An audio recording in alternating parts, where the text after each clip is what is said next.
저녁에 이부자리에 누워서 스마트폰 알람을 맞춥니다. 새벽에 시끄럽게 울리는 알람 소리를 끄기 위해서 팔을 이렇게 휘젓습니다. 스마트폰을 찾는 거죠. 아직도 잠이 덜 깬 상태로 알람을 끕니다. 그리고 주섬주섬 옷을 입습니다. 성경책과 노트와 펜 하나씩 들고 물 끓이는 아내를 좀 기다렸다가 같이 집을 떠납니다. 코앞에 있는 이제 교회에 새벽 기도를 다녀옵니다. 조금 쉬었다가 이제 제대로 좀 정식으로 씻고 정식으로 이제 옷을 차려입고 하루 일과를 시작합니다. 바로 저의 하루 일과 시작 또 마무리입니다. 지난주 수요일에 우리 베데스다 한 친구와 이런저런 통화를 했었습니다. 근데 이제 오늘 뭐 하냐고 물어보더라고요. 아직도 교회냐고 물어보더라고요. 그래서 오늘 수요일이잖아. 오늘 저녁에 수요 저녁 예배가 있어라고 얘기하니까 그 친구가 이렇게 얘기하더라고요. 오늘 수요일이에요? 그것까지 하시고 가시려고요? 이렇게 질문을 하더라고요. 이제 목회자니까 이제 당연히 드려야 되겠죠. 수요 저녁 예배를. 근데 이제 그 친구 입장에서는 그 수요 저녁 예배까지 하시고 가시려고요? 하루 종일 교회에 있는 것도 좀 신기하게 느껴지나 봐요. 베데스다보 관련해서 한 주를 잘 거르지 않고요. 매주 한 건 정도 크고 작은 사건 사고가 이렇게 발생하는 것을 이렇게 좀 경험합니다. 다 이렇게 저의 부족함 때문이라고 느껴지고 그래서 마음이 편치가 않아요. 그래서 더욱 주님 의지해야 되는데요. 이상하게도 그 사건과 사고에 무뎌집니다. 제 마음이 무뎌져요. 아, 이제 한 건 정도 사고 나는 거는 사건이 생기는 것은 자연스러운 거지라고 마음으로 무뎌집니다. 혹은 마음만 답답하고 더욱 기도가 안 될 때도 많이 있습니다. 그렇게 뭐 한 것 없는데 그래도 뭔가 좀 위안을 얻는 시간이 찾아오는데 그 시간이 바로 점심 시간입니다. 또 저녁 시간입니다. 그때도 정신없이 밥을 먹습니다. 그런 와중에도 내가 너무 먹는 것은 아닌가 제 배를 이렇게 만져봅니다. 걱정을 하면서 그러나 정신없이 이제 또 밥을 먹는 제 모습을 바라봅니다. 가끔 왜 이렇게 정신없게 또 왜 이렇게 긴장하면서 살지 의아해할 때가 있습니다. 스스로를 향해서 의아할 때가 있습니다. 다시 일로 돌아갑니다. 사역을 하고 주어진 교인들 또 사역을 감당합니다. 그럼에도 내 안에 평강을 누리지 못할 때가 많고 뭔가 부족하다라고 느낄 때가 많고 무엇을 했나 싶을 때가 많이 있습니다.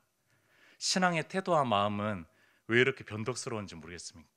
조금 뭔가 좋은 결과를 냈다면요, 그 작은 칭찬 그리고 스스로의 공로에 막 취해가지고 주님이 보이지 않습니다. 그러나 조금이라도 실패하게 되고 좋은 결과를 얻지 못했을 때는 또 그 실패에 좌절하고 낙담하면서 주님을 바라보지 못하는 거죠. 왜 이렇게 변덕도 심한지 모르겠습니다. 용서하십시오. 아주 가끔 돈이라도 어느 정도 벌고 해외여행도 다니는 고등학교, 대학교 친구들이 있거든요. 그 친구들이 부러워질 때가 아주 가끔 있습니다. 아주 가끔 있어요. 자주는 아닙니다. 아주 가끔 있습니다. 아주 가끔 그렇게 경제적으로 좀 넉넉한 여동생네가 부러울 때가 많이 있습니다. 주말에 해외여행 가고 그것을 카톡으로 올리고 막 부러워질 때가 있어요. 아주 가끔 아무것도 아닌 인생과 삶이라는 초라함으로 가슴이 답답해지기도 합니다. 저의 기본 신앙 라이프를 한번 좀 보면은요, 겨우 하루에 묵상을 합니다. 하나님 말씀 겨우 그 묵상을 해내고요. 또 기도가 깊지도 못해요. 기도가 깊지도 못하고 가정 예배는 늘 시도하는데 오래가지를 못해요. 얼마 전까지만 해도 저녁 기도회를 가정에 같이 했었었는데 이게 또 지금 또 중지되고 지금 한동안 안 해서 다시 좀 시작해야 되겠다라는 생각으로 얼마 전에 며칠 전에 세계 나라 기도 정보책이라는 책이 있거든요. 그래서 세계를 품고 한번 가정 안에서 이제 저녁에 자기 전에 기도해 보자라는 것을 품고 기도 그 책을 구입을 했어요. 뭐 2, 3만 원 하는 그 책을 구입을 했는데 아직까지 시도하고 있지 못하고 있습니다. 참 부족한 목회자라는 생각을 합니다. 참 그렇게 연약한 사람이라는 생각합니다. 여러분들, 이것이 제 안의 중얼거림입니다. 이것이 제 안에 있는 땅의 소리고 또한 제 안에 있는 중얼거림입니다. 고작 이런 중얼거림 한 소절로 오늘 설교를 시작할 수밖에 없는 이 초라한 설교자 이 스스로를 바라보게 됩니다. 언제쯤이면 이런 중얼거림에서 벗어날 수 있을까? 내가 하는 설교를 아주 작은 일부라도 언제쯤이면 열매 맺을 수 있을까? 공허하고 아무런 결과도 없는 것 같습니다. 아무리 생각해도 저는 주님을 온전히 따르기에는 역량도 지혜도 헌신도 사랑도 그 모든 것들이 부족하다라고 느껴집니다. 이런 저와 여러분들의 존재성을 제2 이사야는 오늘 우리가 읽진 않았지만요 6절 7절에 이렇게 얘기하고 있습니다. 말하는 자의 소리여 이르되 외치라. 대답하되 내가 무엇이라 외치리이까 하니 이르되 모든 육체는 풀이요 그의 모든 아름다움은 들의 꽃과 같으니 풀은 마르고 꽃은 시듬은 여호와의 기운이 그 위에 불미라. 이 백성은 실로 풀이로다. 여러분들, 우리 인류는 우리 피조물들은 풀이라고 얘기를 합니다. 우리가 두 눈으로 보는 그 어느 것도 영원할 수 없습니다. 우리가 두 손으로 만지는 그 어느 것도 영원할 수 없어요. 손에 잡히는 모든 것들은 시들고 마를 수밖에 없습니다. 시간 앞에 천하장사는 아무도 없습니다. 아무도 없죠. 그렇습니다. 이것이 유한한 우리의 존재성입니다. 그러나 오늘 제2 이사야 이 무명의 선지자는 선포합니다. 그렇지 않은 존재가 있다라고 선포합니다. 영원한 존재가 있다라고 선포합니다. 1절입니다. 너희의 하나님이 이르시되. 여러분들, 이 말씀을 듣는 청중이 어떤 사람들인지 아십니까? 이 말씀을 듣는 청중이 어떤 사람, 어떤 환경에 처해진 사람들인지 아십니까? 바벨론 땅에서 바벨론 유배 생활 가운데 있었던 이들입니다. 오랜 시간, 한 50여 년, 그 어두운 기간을 바벨론 강변에서 보내고 있었던 바로 그런 사람들입니다. 정말 긴 세월이죠. 50년이라면 이 당시에는 1세대, 2세대, 2세대를 지나는 두 세대를 지나는 오랜 기간입니다. 여러분들, 이 말은요, 이 메시지, 이 제2사야의 메시지를 듣는 그 청중들은 과거의 이스라엘 영광을 전혀는 아니겠죠. 구두로 들었으니까 잘 모르는 사람들일 것입니다. 옛날에 그 놀랍게 홍해를 가르고 출애굽을 했던 그 이야기를 잘 모르는 사람들이에요. 이동식 성막에서 하나님을 뜨겁게 예배하고 그 휘장이라는 커튼 뒤에서 죄사함이라는 그 은혜가 내려지는 그 신비로운 사건을 잘 모르는 사람들이 바로 이 유배지에 있는 바벨론 포로기의 이스라엘 백성들입니다. 요단강을 건너 약속의 땅으로 들어가게 된 그 감격적인 그 은혜들을 잘 모르는 세대가 바로 이 세대라는 것입니다. 왜냐하면 그 바벨론 땅에 있기 때문에 그렇죠. 50년이 지났기 때문에 그렇죠. 가나안 땅을 정복하고 이제 정복한 그 땅을 지파별로 나누어서 분배받는 그 뜨거운 감격적인 그 은혜들을 잘 모르는 사람들이 바로 이 사람들입니다. 열정적이고 담대했던 사사들의 그 영웅적인 이야기들을 잘 모르는 사람이 바로 이 사람들이라는 거예요. 가장 위대했던 이스라엘 왕, 그 다윗 왕의 통치 사례들을 잘 모르는 사람들이 바로 이 사람들입니다. 솔로몬의 성전 건축과 왕궁 건축을 잘 모르는 사람들이 바로 이 사람들입니다. 여러분들, 이 모든 영광의 현장을 직접 보지도 또한 이 모든 행위를 이행해 보지도 못한 그런 세대가 바로 이 메시지를 듣는 세대라는 것입니다. 바벨론 포로기 1세대, 2세대가 지나가기 시작했습니다. 그러면서 이들이 성찰하고 반성했죠. 하나님, 나 잘못했습니다. 나 잘못한 게 맞는 것 같아요. 그러나 1세대, 2세대가 지나면서 50년이 지나면서 이 의식도 희미해지기 시작합니다. 송구한 마음도 이제 조금씩 사그러들기 시작합니다. 오히려 도대체 언제까지 내가 이 지경에 빠져야 되나? 라는 의구심이 들기 시작합니다. 하나님이 자신들을 완전히 잊어버렸나? 아니면 버리셨나? 라는 질문을 던지고 있는 세대가 바로 이 세대라는 것입니다. 죽음의 그림자가 무려 50년 동안 드려졌기 때문에 그렇죠. 자신들이 생각했던 그 땅, 그 예루살렘, 하나님이 거하셨던 그 예루살렘, 이스라엘 땅이 아니라 바벨론 땅에 있기 때문에 그런 것이겠죠. 물리적으로 멀어지면 마음도 멀어지는 것이잖아요. 여러분들 그 어두움을 바벨론 강변에서 지낸 세대가 바로 이 제2사야 메시지를 듣는 그런 사람들입니다. 바로 그때 하나님이 말씀하십니다. 너희의 하나님이 이르시되 너희는 위로하라. 내 백성을 위로하라. 천상 어디선가 들려오는 이 목소리의 주인공은 바로 누구도 아닌 하나님 자신이었습니다. 기나긴 침묵 끝에 그 하나님께서 친히 말씀하시고 계십니다. 내 백성을 위로하라. 단 두 마디를 하십니다. 내 백성을 위로하라. 내 백성, 내 백성. 이스라엘 선조들과 맺었던 하나님과의 언약적인 호칭 아닙니까? 그런 귀중한 옛 호칭 아닙니까? 이제는 이들에게 잊어버린 호칭 아닙니까? 신앙이 뜨거웠을 때의 호칭 아닙니까? 첫사랑의 추억으로만 있는 이제 그 호칭 아닙니까? 현재 적용되기에는 너무나 죄스럽고 또한 적합하지 않은 그런 호칭 아닙니까? 나의 모습을 보니까, 이 초라한 모습을 보니까 이 호칭은 적합하지 않다라고 생각하는 그 호칭 아닙니까? 이런 내가 감히 받을 수 있는 호칭 아닌가? 라고 생각하는 그 호칭 아닙니까? 이미 유효기간이 다 지난 그런 호칭 아닙니까? 그러나 하나님께서는요, 내 백성이라고 얘기를 합니다. 여러분들 이 하나님께서 포기하지 않고 내 백성이라고 얘기하십니다. 이 정체성을 50년 만에 이 긴 어둠을 뚫고 얘기해주고 계십니다. 내 백성아, 내 백성아. 두 번째 단어, 위로하라. 위로하라. 기도하라라고 얘기하지 않고요, 정신 차리라라고 얘기하지 않고, 너가 할 수 있는 그 무엇을 열심히 좀 해라라고 얘기하지 않고요, 너 가능성을 믿고 용기를 가지고 해봐라 라고 얘기하지 않고요, 너 잠재력이 있으니까 그 잠재력을 잘 발휘해봐라 라고 얘기하지 않고요, 그 하나님께서는 위로하라 라고 얘기하십니다. 위로하라 라고 말씀하세요. 이 선지자가 들었던 최초의 음성은 명령의 목소리가 아니라 위로의 목소리였습니다. 위로, 참으로 실행하기 힘든 단어입니다.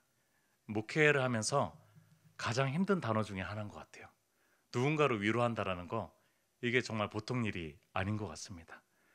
나의 말이, 나의 행동이 그에게 얼마만큼 위로가 될까 늘 의심이 들 만큼 이 위로라는 것이 참으로 어려운 행동이고 어려운 말인 것 같습니다. 그저 그래서 마음만 아파합니다. 그저 그래서 눈물만 흘릴 때가 있고, 또 그저 그래서 밥 한 끼 그냥 먹을 때가 있는 것 같습니다. 그러나 우리 하나님께서 말씀하시는데요, 내 백성을 위로하라고 말씀하십니다. 내 백성을 위로하라. 그들에게 말해라. 내가 여기 있다라고 말해라. 내가 그들을 잊지 않았다라고 말해라. 내가 여전히 일하고 있다라고 얘기해라. 내가 너희와 함께 있다라고 얘기하라.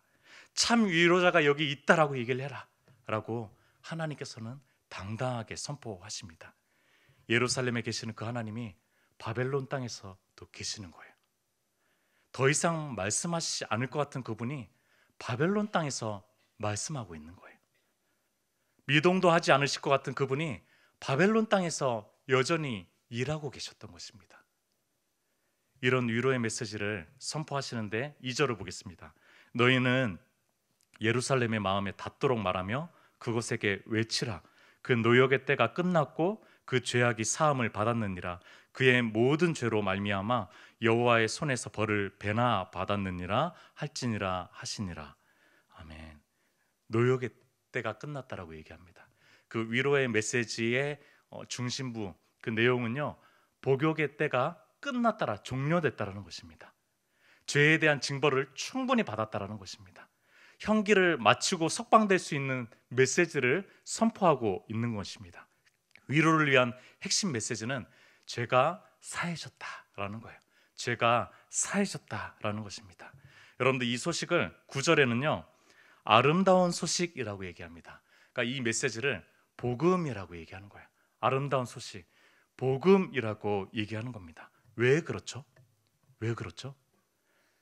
여러분들 이 소식은 만기 출소가 아니라 조기 출소이기 때문에 그렇습니다.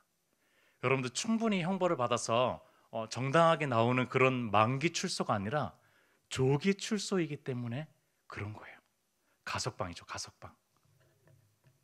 이스라엘 죄악은, 그리고 사실 우리 모두의 죄악은요, 영구적인 형벌의 죄악입니다. 죄의 삭은 사망이요. 여러분들 이것은 사망이 그냥 죽는다라는 뜻이 아니잖아요. 영벌을 의미하는 거잖아요. 영생의 반대 영벌을 의미한 거잖아요. 죄의 삭은 영벌이다라는 말씀과 마찬가지라는 거죠. 그러나 이 영원한 사망의 형벌이 사라졌다라는 거예요. 뜻밖의 은혜죠. 예기치 않은 손 내미심이죠. 너무나 놀랄 수밖에 없는 그런 문이 열리는 그런 위로의 소식인 거죠. 하나님은 이 은혜와 용서와 구원의 소식을 이렇게 전하라고 얘기하시는데요. 2절 앞부분에 너희는 예루살렘의 마음에 닿도록 말하며 그것에게 외치라. 마음에 닿도록 얘기하래요. 마음에 닿도록 얘기해요. 여러분들 그러기 위해서 제2사야가 또 제3 이사야가 있다면은 제3 이사야가 제2 이사야가 이사야 40장부터 55장까지 이제 위로의 말씀을 쏟아내기 시작합니다. 또 제3 이사야인지 제2 이사야인지 잘 모르겠습니다. 어쨌든 무명의 선지자가 56장부터 66장까지 이제 구원의 때에 대한 이야기를 선포하십니다. 여러분들 하나님께서 갑자기 말을 많이 하시기 시작한 거예요. 50년 동안 침묵하시다가 하나님께서 이제 제2사야를 통해서 무명의 선지자를 통해서 갑자기 말씀하시는데 그 말씀하시는 것은 위로의 말씀이고 형기가 맞춰졌다는 것이고 아름다운 소식이고 복음의 소식이었다라는 것입니다. 여호와 하나님은 구약적인 배경의 복음을 한껏 쏟아내십니다. 우리에게 마음에 와닿는 복음의 이야기는 그것은 무엇이죠?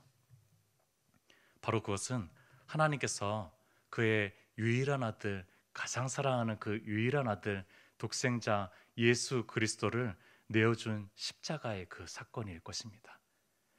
우리의 마음에 가장 와닿게 하는 그 사건은, 가장 큰 이야기는 바로 십자가의 사건일 것입니다. 들어도 또 듣고 신약의 3분의 1을 저술한 바울의 핵심 메시지는 바로 십자가 사건이라는 것입니다. 왜 이것이 와닿죠? 어거스틴이 이렇게 기술을 했습니다. 한번 들어보십시오. 사람을 만드신 그분이 사람이 되셨습니다.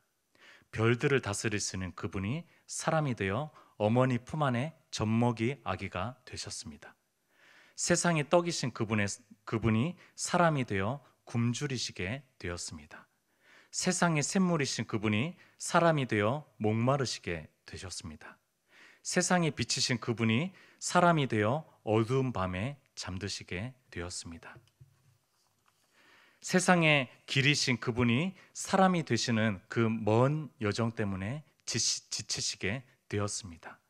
산자와 죽은 자의 재판장이신 그분이 사람이 되어 인간에게 심판받게 되었습니다. 의이신 그분이 사람이 되어 불의한 자에 의해 사형 선고를 받게 되었습니다.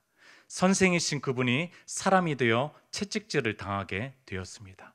포도나무이신 그분이 사람이 되어 가시면류관을 쓰시게 되었습니다. 기초이신 그분이 사람이 되어 나무 위에 매달리게 되었습니다. 힘이신 그분이 사람이 되어 약하게 되었습니다. 의원이신 그분이 사람이 되어 상처를 입게 되었습니다. 생명이신 그분이 사람이 되어 죽게 되었습니다. 여러분들, 그분이 우리와 같은 존재가 되셨기 때문에 우리에게 와닿는 거죠. 그분이 우리가 지나가야 될 그 길을 다 지나가셨기 때문에 우리에게 와닿는 거죠. 이것은 천상에서 그냥 이루어지는 그냥 하늘의 소리가 아니라 이것은 땅에서 있었던 그 소리라는 거죠. 주님이 그렇게 가장 약하게 되셨습니다. 주님이 십자가 죽음으로 죄값을 치르셨습니다. 그렇게 죄사함의 사건이 단번에 이루어졌습니다. 이것이 우리가 와닿는 바로 그 복음입니다. 참으로 우리에게 위로가 되고 참으로 힘이 되는 바로 그 말씀은 오늘 또 대예배 때도 들었던 그 말씀이죠. 하나님이 세상을 이처럼 사랑하사 독생자를 주셨으니 이는 그를 믿는 자마다 멸망하지 않고 영생을 얻게 하려 하심이라. 아멘. 여러분들, 우리의 마음에 와닿게 하는 말씀, 또 듣고 또 들어도 와닿게 하는 이 말씀, 여러분들 이 말씀이겠죠. 십자가 십자가 내가 처음 볼 때에 나의 마음의 큰 고통 사라져 오늘 믿고서 내 눈 밝았네 참 내 기쁨 영원하도다. 여러분들 그렇습니다. 이 십자가의 복음은요, 큰 고통에도 참된 위로와 기쁨입니다.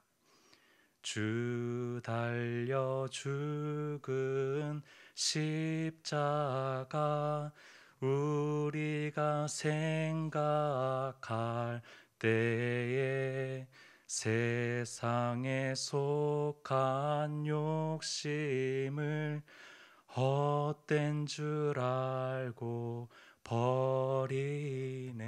그렇습니다. 이 십자가는 세상 욕심이 하찮아지게 하는 유일한 방편입니다. 예수를 나의 구주 삼고 성령과 피로써 거듭나니 이 세상에서 내 영혼이 하늘의 영광 누리도다. 그렇습니다. 이 십자가는 우리의 무엇과 바꿀 수 없는 가장 큰 영광이라는 거예요. 3절 주 안에 기쁨 누림으로 마음의 풍랑이 잔잔하니 세상과 나는 간 곳 없고 구속한 주만 보리로다. 이 십자가는 내 안의 허영과 허무함과 죽음의 공포와 실패의 좌절감과 으쓱대는 그 우월감과 수많은 내적인 외적인 풍랑이 잔잔하게 하는 그런 유일한 힘이요, 그래서 다시 하늘에 계신 아버지를 바라볼 수 있게 하는 그런 유일한 크리스찬에게 힘인 줄 믿습니다. 이것이 나의 간증이요 이것이 나의 찬송일세 나 사는 동안 끊임없이 구주를 찬송하리로다.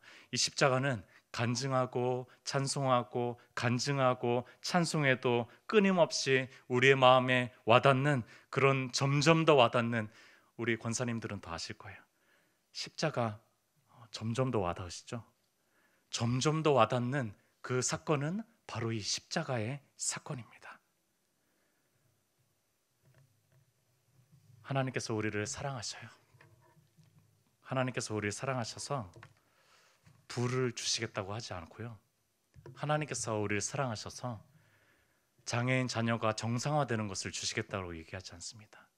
하나님께서 우리를 사랑하셔서 우리의 연약한 질병을 다 고침받도록 해주시겠다라고 얘기하지 않습니다. 그러나 하나님께서 사랑하셔서 한 가지를 주시겠다고 하시는데, 하나님께서 내 유일한, 내가 가장 사랑하는 독생자 예수를 주겠다. 내가 이 독생자 예수를 주겠다.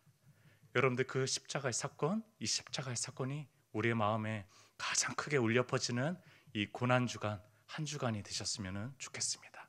구속한 그리스도의 십자가만 보이는 그것이 너무 커서, 다른 환경들도 크지만 그것이 너무 커서 그것을 더 크게 바라볼 수 있는 우리의 한 주간의 삶이 되었으면 좋겠습니다.